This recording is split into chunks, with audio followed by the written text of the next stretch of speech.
Que Dios te bendiga, bienvenido a nuestra reunión de este día domingo. Qué bueno es estar juntos, qué bueno es tomar este tiempo y ponernos de acuerdo para buscar de Dios, poder cantar, poder pasarlo en familia y saber que estamos juntos como iglesia y que Dios se manifiesta. A pesar de las cosas que pueden pasar, a pesar de la distancia, a pesar de que usamos estos medios, Dios está con nosotros. Dios está en nuestra iglesia, Dios se mueve, vemos milagros, vemos oraciones respondidas, vemos cómo Dios se sigue moviendo. Dios no está en cuarentena. Las iglesias están cerradas, pero estamos trabajando más que nunca. Estamos más activos que nunca. Estamos predicando la palabra, estamos orando los unos por los otros, estamos intercediendo, estamos haciendo guerra espiritual, estamos ayunando, estamos viendo el mover de Dios en este tiempo y saber que Dios tiene cosas grandes. Así que quiero que prepares todo ahí en tu casa donde estás para que podamos juntos alabar y bendecir el nombre de Dios. Corazón predispuesto, junta a toda tu familia y que este tiempo sea un tiempo de alabanza. Ahora la casa se convirtió en la iglesia donde vamos juntos a alabar y bendecir el nombre de Dios con todo nuestro corazón.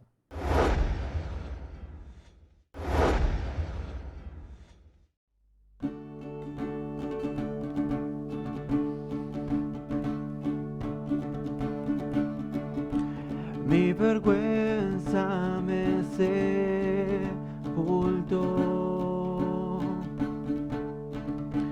Yo buscaba un Salvador,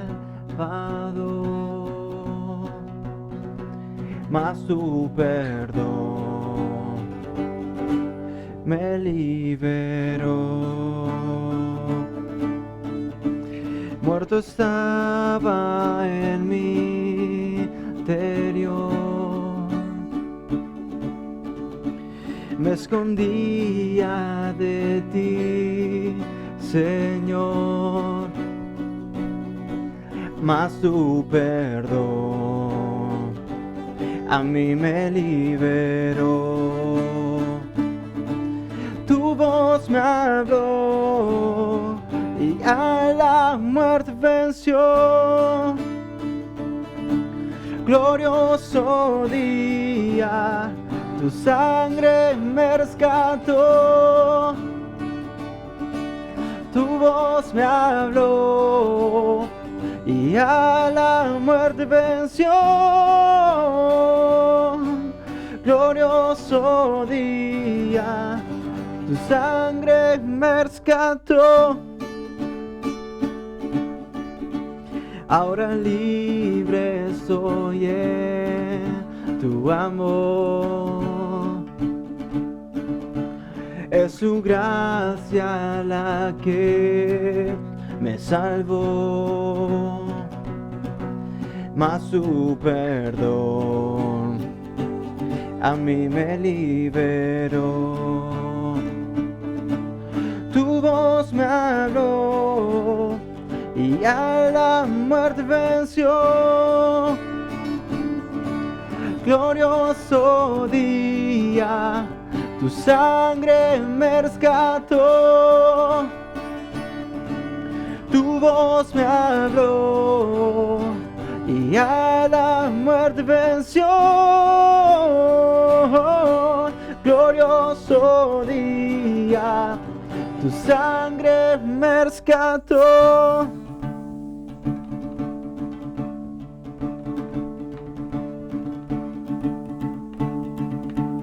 De mi pecado me rescataste, en tu gloria cadenas se rompen.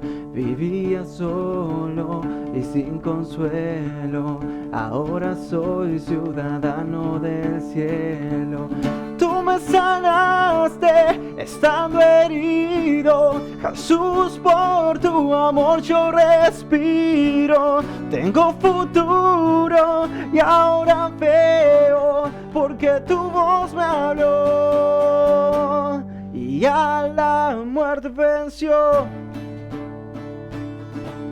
Glorioso día, tu sangre me rescató. Tu voz me habló y a la muerte venció. glorioso día, tu sangre me rescató, tu voz me habló y a la muerte venció.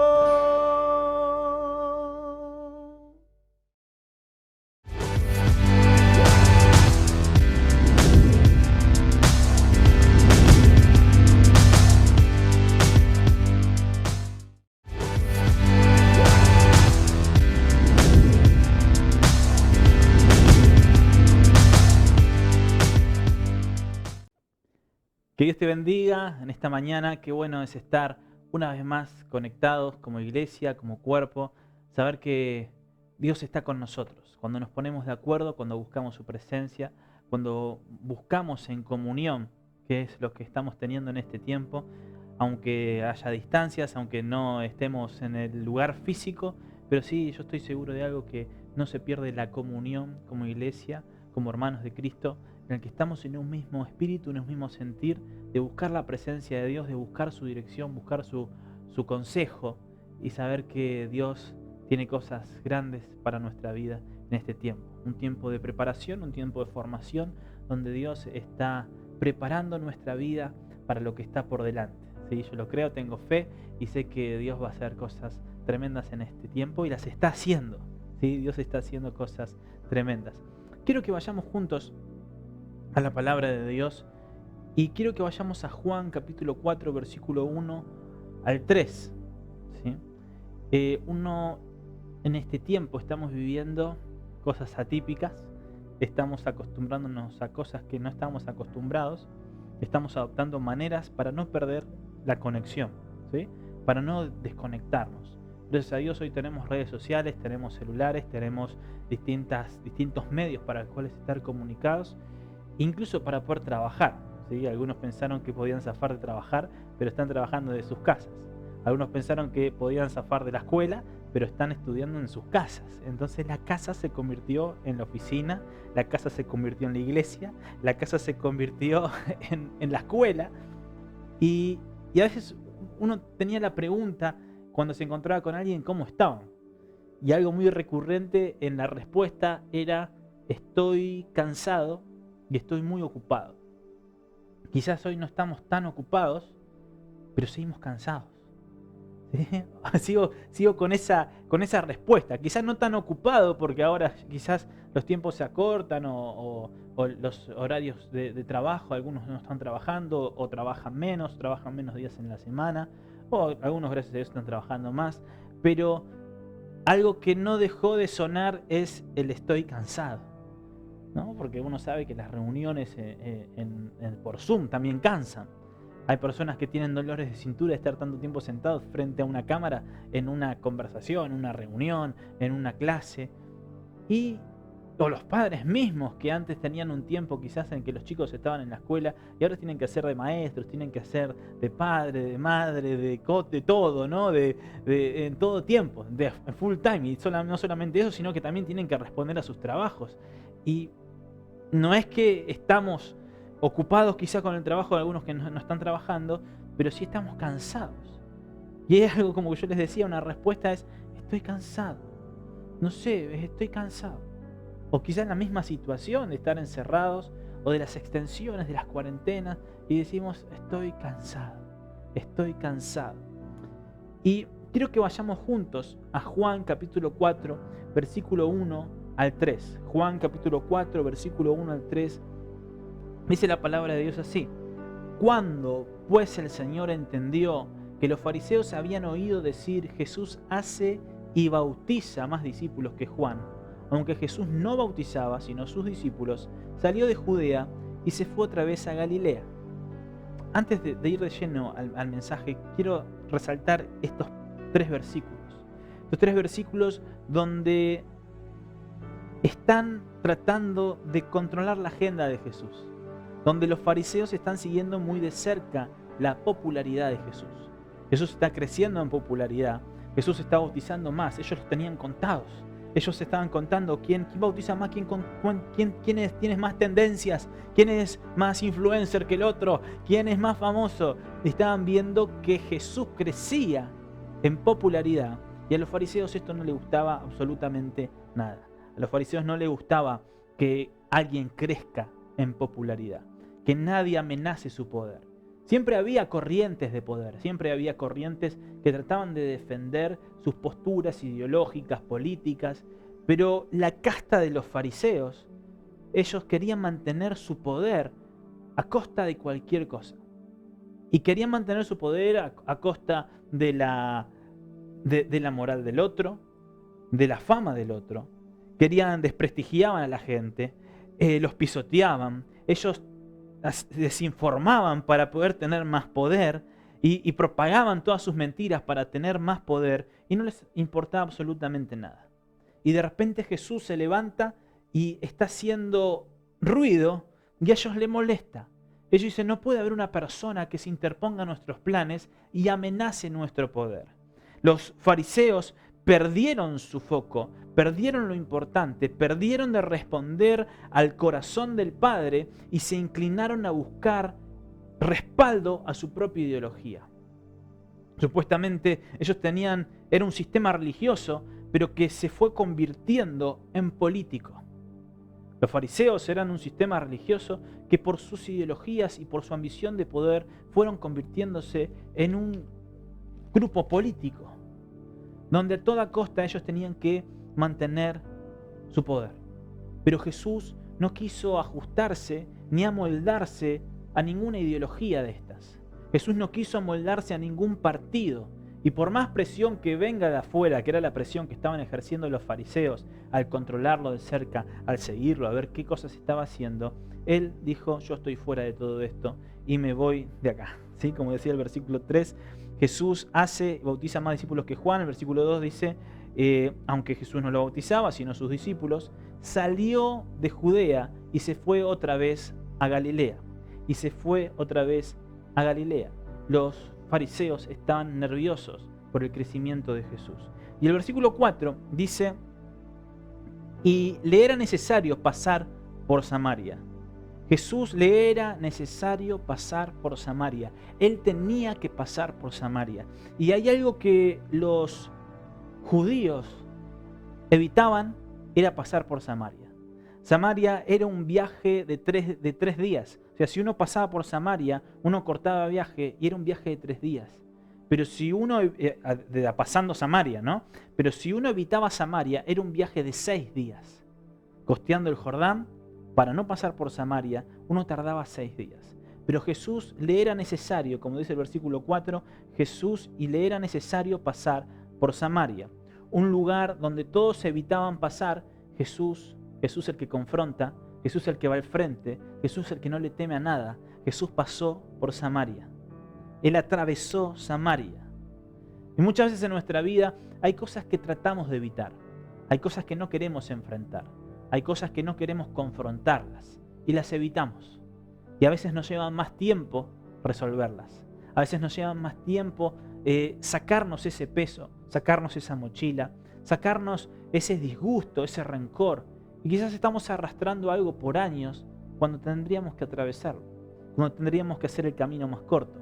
Pero al elegir costear el Jordán nos lleva más tiempo y nos lleva años de nuestra vida. Nos lleva más cansancio, nos lleva otras cosas antes de pasar por Samaria. Y justamente Jesús no evitó pasar por Samaria. Y la pregunta a todo esto es, ¿qué es lo que nosotros estamos tratando de evitar? ¿Qué es lo que estamos tratando de evitar? Hay cosas que tratamos de evitar, hay cosas que no queremos enfrentarlas, hay cosas que no queremos dejar, hay pecados que no queremos renunciarlos. Pero la otra pregunta que surge, la siguiente de esto, es ¿hasta cuándo? ¿Hasta cuándo vamos a estar evitando esas cosas que nos hacen mal? ¿Hasta cuándo vamos a estar evitando esos pecados ocultos que tenemos que abandonar? ¿Hasta cuándo vamos a seguir cargando esa mochila tan pesada de no perdonar a un amigo, no perdonar a un familiar o no perdonarnos a nosotros mismos? ¿Hasta cuándo vamos a evitar pasar por Samaria? Justamente Jesús no evitó pasar por Samaria. Jesús le era necesario pasar por Samaria. Y no respondió a las presiones externas, ya sea de los fariseos, ya sea del pensamiento popular, ya sea de lo que opinaba la gente o lo que opinaban sus discípulos, Jesús atravesó Samaria. Porque Jesús no lo movía lo que pasaba externamente, sino que Jesús lo movía lo que pasaba internamente. Y cuando estamos conectados con Dios y tenemos a Jesús en nuestro corazón y sabemos que Dios es el Rey de nuestra vida, no nos vamos a dejar presionar ni aplastar por las presiones externas, sino que nuestra fuerza sale de adentro para afuera. Lo de afuera no nos condiciona, sino que lo que me condiciona es lo que tengo adentro. Y si yo tengo a Jesús en mi corazón, su palabra, su voluntad, sus deseos, su propósito son los que van a condicionar mi camino y mi andar. Jesús sabía que tenía que pasar por Samaria, le era necesario, porque estaba formando parte de su propósito. Quiero que vayamos juntos al versículo 5. Dice, y vino pues a una ciudad de Samaria, llamada Sicar. Específicamente Jesús fue a una ciudad de Samaria llamada Sicar, junto a la heredad que Jacob dio a su hijo José. Fue a Sicar, fue específico. Y el versículo 6, estaba allí en el pozo de Jacob. Entonces Jesús, cansado del camino, se sentó así junto al pozo, y era como la hora sexta. Jesús estaba cansado del camino. Sí, Jesús, el Rey de Reyes, el Creador de todo, estaba cansado del camino y se sentó en el pozo de Jacob. Y hay una cosa interesante en esto, es que Jesús despachó, por decir de alguna manera, a sus discípulos. Le dijo, muchachos, vayan a buscar comida, yo estoy cansado, me voy a quedar acá. Y quizás un Pedro le dijo, pero maestro, yo lo acompaño, si quiere le hago compañía. No, vayan todos a comprar para comer, vayan todos a conseguir para comer, yo me quedo acá solo.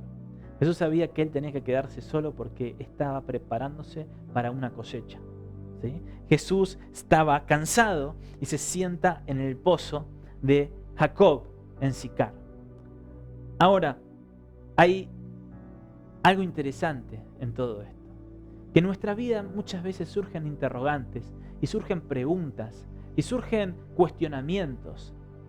Y hay algo que nosotros sabemos como hijos de Dios, es que Jesús es la respuesta. Jesús es la respuesta. Un hilo común en toda la historia, lo vemos en la Biblia, es que Dios encontró hombres durante 41 generaciones. Durante 41 generaciones hubo hombres que se levantaron, hubo hombres que fueron encontrados por Dios, fueron hombres que fueron usados por Dios, fueron encontrados por Dios, fueron usados por Dios, pero el hombre se encargó de arruinar lo que Dios quería hacer con ellos. Porque pecaban, porque fallaban, porque eran débiles, hasta que Dios se cansó y dijo, ya no vengan ustedes a mí, sino que yo voy a ustedes. Y vino Él mismo. Mandó a su Hijo unigénito, a Jesús, el Rey de Reyes, el Rey de Gloria, el Verbo hecho carne. Jesús vino a nosotros. Por 41 generaciones, de Abraham a David, de David al exilio, 41 generaciones, donde el hombre siempre arruinaba todo. Entonces Dios manda a Jesús, el Verbo que se hace carne y viene a nosotros. Jesús viene a nosotros, habitó entre nosotros, el gran yo soy, la respuesta a todas nuestras preguntas. Y cuando vemos Juan y cómo empieza el libro de Juan, él nos dice que el Verbo era en el principio, y en el principio era con Dios, donde nos habla de que su obra no solo empezó cuando Él se hizo carne, sino que la obra de Jesús comenzó ya desde el principio, ya comenzó desde la creación. Jesús estaba actuando y estaba trabajando. Es como muchas cosas en nuestra vida que se exponen quizás en determinadas edades o en determinados momentos, pero que ya se venían arrastrando de hace tiempo, ¿no? Que son parte de la historia y que hasta quizás son parte de la historia de nuestros padres y de nuestros abuelos, y hoy las vemos en nosotros, ya sea nuestros problemas, ya sea maldiciones, ya sea nuestro temperamento, y se vienen arrastrando por años.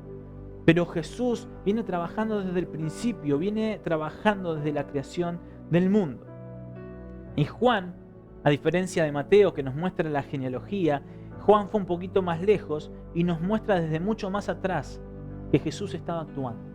Nos habla de que en el principio era el Verbo y el Verbo era con Dios. Y nos muestra 7 señales, el Evangelio de Juan nos muestra 7 señales, con un vistazo de lo que hizo acá en la tierra. No es solamente toda su tarea y toda su obra alrededor de la historia, sino 7 señales que Él resalta de las que vivió en la tierra. Una de ellas es convirtió el agua en vino, ¿no? Otra de ellas es esta mujer samaritana. Después, cuando Él va a Judea y sana al hijo de un oficial. Otra de ellas, la cuarta, es cuando Él va al estanque y levanta un paralítico que estaba esperando el movimiento de las aguas, como una creencia popular donde venía un ángel y movía el agua, y si esa vez que venía el ángel, que venía una vez al año, una persona tocaba el agua por primera vez, era sana. Y entonces Jesús es más grande que cualquier sistema y que cualquier mito y que cualquier cábala y que cualquier pensamiento que se pueda ver en el mundo. Y Jesús lo sana aun cuando Él estaba esperando de otras personas. Él estaba esperando de la suerte o estaba esperando de la fortuna. Jesús se aparece a su vida y lo sana. Lo que otros no hicieron, Jesús lo hizo. La quinta señal, la multiplicación de los panes y los peces a los 5.000, a la multitud. Dicen que eran 5.000 hombres porque se contaban solamente los hombres, pero yo imagino que habrán sido 20.000 personas aproximadamente, porque Jesús le da a comer a todos, no solamente a los hombres. Jesús le da a comer a todos, hombres, mujeres, niños. Jesús le da de comer a todos. La sexta señal es que el hombre que había nacido ciego fue sano. La séptima señal es Lázaro levantándose de los muertos. Y estas señales de Juan, estas señales están conectadas con 7 declaraciones de Juan, donde nos habla que Jesús es el pan de vida, donde nos habla que Jesús es la luz del mundo, donde nos habla que Jesús es la puerta de las ovejas, que Jesús es el buen pastor, que Jesús es la resurrección y la vida, y que Jesús es la vid verdadera. Jesús es la respuesta a todas nuestras necesidades. Jesús es el que está en cada momento de nuestra vida y quien suple cada una de nuestras necesidades. Jesús es la respuesta. Jesús es la respuesta. Jesús es el séptimo hombre. El 6 es el número de hombre, pero el 7 es el número de Dios. El 7 es Jesús, era el séptimo hombre. Quiero que vayamos juntos al versículo 6. Versículo 6 dice, y estaba allí el pozo de Jacob. Entonces Jesús, cansado del camino, se sentó así junto al pozo, y era como la hora sexta. La caminata era de 3 días. Acortaron camino, pero Jesús estaba cansado. Y yo no sé si Jesús estaba cansado del viaje. Quizás Jesús estaba cansado de las diferencias que habían, de las peleas que habían entre hermanos, de las peleas que habían entre samaritanos y judíos. Eran un mismo pueblo, no había divisiones quizás geográficas, pero sí había divisiones en el corazón. Si bien había divisiones en el alma, había divisiones en los pensamientos, donde no se podían ver, donde no se aceptaban, donde preferían evitarlos y pasar de largo a cruzarse con ellos. Y Jesús, quizás harto y cansado de librar esas batallas, se acerca a una mujer que necesitaba de él. No importó que sea samaritana, no importó las diferencias ideológicas, no importaron las diferencias religiosas, no importaron las diferencias de años, sino que Jesús sabía que había una mujer que lo necesitaba. Y Jesús atravesó Samaria, llegó a Sicar, porque había una mujer que necesitaba de él. Y cuando nos mueve a pensar y a vivir en fe, creemos que la fe necesita paciencia. No decimos, bueno, tenés que tener fe y tenés que tener paciencia. A veces no van juntas, ¿no? A veces uno tiene fe, pero a veces la paciencia se acaba y uno se fatiga y uno se cansa y uno se agota. Y Jesús se sentó en el pozo de Jacob. Y acá hay otra cosa que quiero resaltar, es que ¿dónde nos estamos sentando cuando estamos cansados? ¿Dónde nos sentamos cuando estamos cansados? ¿Nos sentamos en la crítica? ¿Nos sentamos en la información negativa? ¿Nos sentamos en el juzgar? ¿Nos sentamos en el mal humor? ¿Dónde estamos sentándonos? ¿En qué pozo nos estamos sentando? Jesús se sienta en el pozo de Jacob. Y otra de las cosas, ¿no? Jacob preparó esos pozos para sus hijos y para las siguientes generaciones hasta que Jesús se sienta en el pozo de Jacob. Y es otra pregunta que surge a nosotros, es decir, ¿Qué pozos estamos preparando para nuestros hijos? ¿Dónde estamos dándole, qué estamos dándole para que ellos descansen? ¿Qué estamos dándoles como herencia, como legado? ¿Qué le estamos dejando a nuestros hijos? La crítica, la queja, ¿qué le estamos dejando a nuestros hijos? Jesús se sentó en el pozo de Jacob. Nosotros tenemos que sentarnos en el lugar correcto. Muchas veces hay pozos que nos dan más sed y nos sacian nuestra sed. Hay pozos que nos desinforman. Hay pozos que nos hacen menos íntegros. Y esta mujer viene al pozo y no es casualidad que viene aproximadamente al mediodía, donde nadie iba a buscar agua del pozo. Nadie iba a esta hora a buscar agua del pozo. Y esta mujer, aparentemente, por su vida, por su pasado, buscó una hora donde no vaya nadie, para evitar los chismes, para evitar cruzarse con algún vecino que lo mire con desprecio. Quizás no le dice nada, pero quizás una mirada de desprecio, una mirada de reprobación. Y esta mujer elegía una hora en que nadie iba a buscar agua. Y buscando no encontrarse con alguien, tiene la suerte o la fortuna o el destino o el propósito de encontrarse con un judío. No para menos que sea un judío solamente, sino que un rabí, un maestro. Y que le pide encima, le habla, se dirige a él, a ella, diciéndole, ¿puedes darme de beber? ¿Puedes darme de beber? Y acá hay algo también que yo quiero resaltar. El hecho de que Jesús ve lo que hay en nosotros, a pesar de que la gente no lo vea. A pesar de que la gente te juzgue, a pesar de que la gente vea lo negativo en tu vida, a pesar de que la gente te menosprecie, Jesús sabe que dentro tuyo hay algo que tiene mucho valor. Jesús sabe que vos sos una persona valiosa.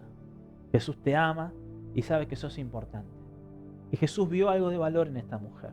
Jesús vio dentro de ella y sabía que ella podía darle, que ella era importante. Quizás nadie le habló, ni siquiera sus conciudadanos le hubieran pedido agua, pero Jesús le estaba pidiendo agua.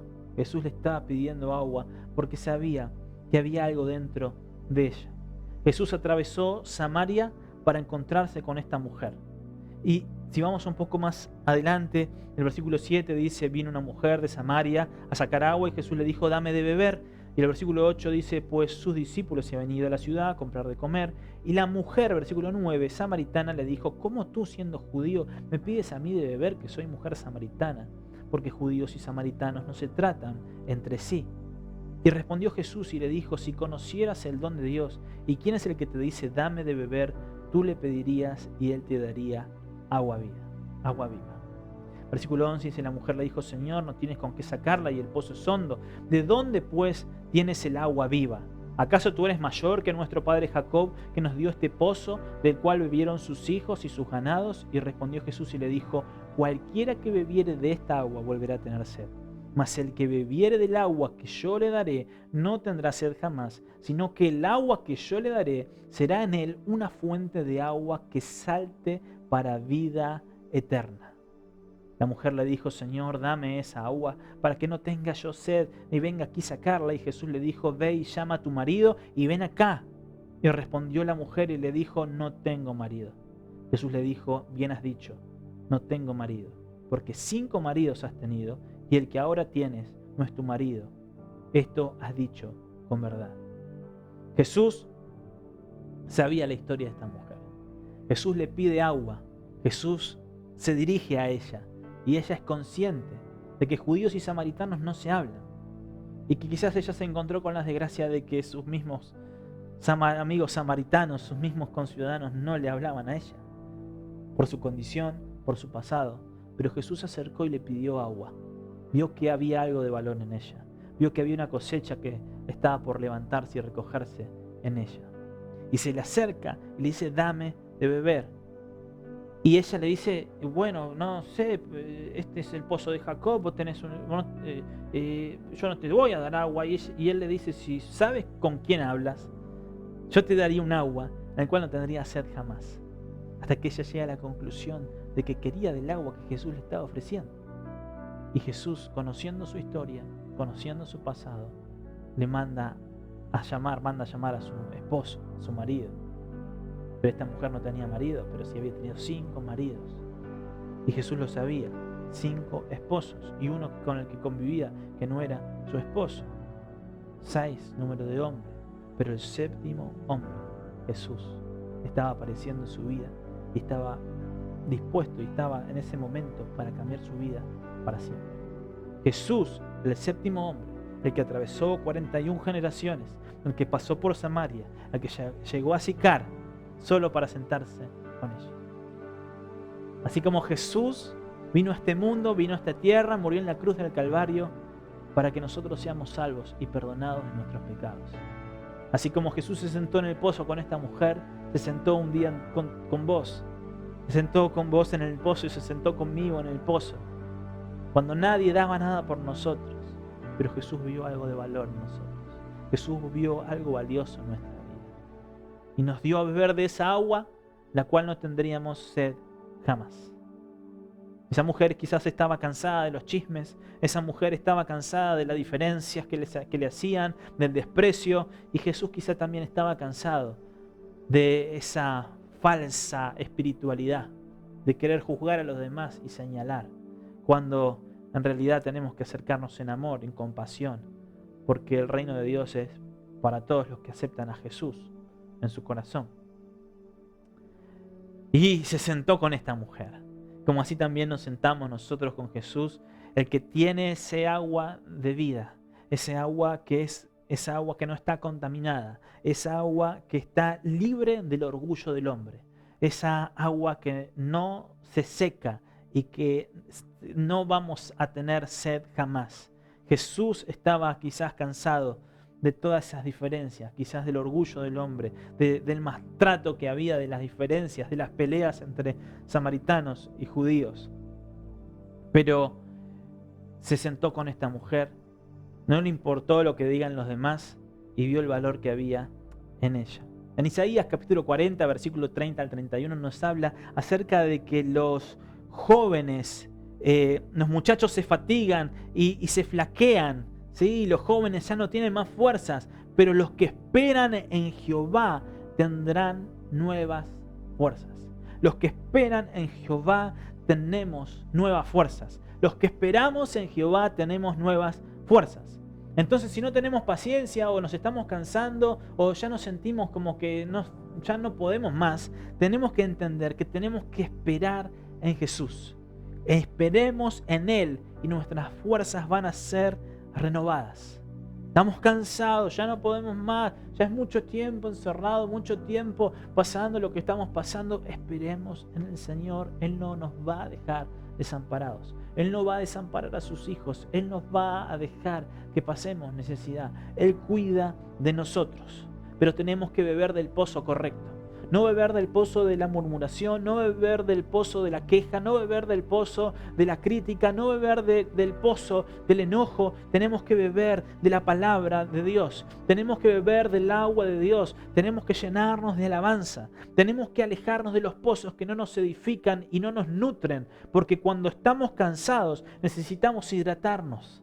Necesitamos el agua correcta. Necesitamos el agua correcta. Porque hay más camino por transitar. Ni si yo estoy deshidratado no puedo seguir corriendo la carrera. Tengo que tomar del agua correcta. Tengo que tomar del agua correcta. Mi descanso está en el Señor, el 7º hombre. Ese pozo en el que brota de adentro hacia afuera. De adentro hacia afuera. Esa fuente que brota de adentro hacia afuera. Que no está condicionada por las cosas que pasan externas, porque brota de adentro hacia afuera. Entonces, no dejes que tu agua sea contaminada. No tomes del pozo incorrecto, sino que podamos entender que Jesús es nuestra fuente, que Jesús es el agua de vida, que en Él tenemos que tener nuestra confianza, que Él vino a sentarse con nosotros. Sentate con Jesús a tomar del agua correcta, el agua de alabanza, el agua que necesitamos para pasar este tiempo, para seguir pasándolo a lo largo de nuestra vida con las cosas que nos pasan en nuestra vida y saber que Él está con nosotros. Así que quiero animarte en esta mañana a que podamos buscar de Dios, a que podamos buscar en oración, que saber que a pesar de las circunstancias que pasan, que vivimos, de lo que está atravesando el mundo, saber que Dios está con nosotros, que Él venció al mundo, que Él nos guarda, que nos cuida, que Él le pide al Padre que no nos quite del mundo, pero sí que nos guarde, que nos proteja, y estamos protegidos por Dios. Él cuida de nuestra vida, pero tenemos la tarea de tomar del agua correcta, de no desesperarnos, de ir a lugares donde no nos edifican, no nos nutren, no nos dan la fuerza suficiente para seguir adelante. Señor, gracias te doy en esta mañana por tu palabra. Gracias, Señor, por hablar a nuestra vida. Gracias, Señor, porque viste en nosotros algo de valor. Gracias, Señor, porque viste en nosotros, Señor, a pesar de que quizás algunos nos juzgaban, nos señalaban, nos querían condicionar. Señor, saber que el día que te encontramos, que te dimos lugar en nuestra vida, en nuestro corazón, ese río que brota vida, esas fuentes de aguas que no se secan, están en nuestro corazón, están en nuestra vida, nos hacen brotar de adentro hacia afuera, que estamos tomando del pozo correcto, que estamos bebiendo de las aguas de la alabanza, que estamos bebiendo de las aguas de tu palabra, Señor, y saber que de todas las situaciones que nos toquen vivir, vamos a salir victoriosos y más que vencedores. Gracias, Señor, por tu fuerza. Gracias, Señor, por tu dirección. Gracias, Señor, por estar con nosotros, Señor. Y creemos y estamos seguros, Señor, que en vos tenemos victoria. Te doy gracias, Señor, en esta mañana por tu palabra, por hablar a nuestra vida. En el nombre de Jesús te bendecimos. Amén y amén. Que Dios te bendiga, no dejes de comentar, no dejes de compartir este video, no dejes de congregarte, sino que podamos estar juntos como iglesia, como familia, buscando la palabra de Dios, buscando su dirección y en comunión como iglesia que somos. Que Dios te bendiga, tengas una buena semana y que la pases.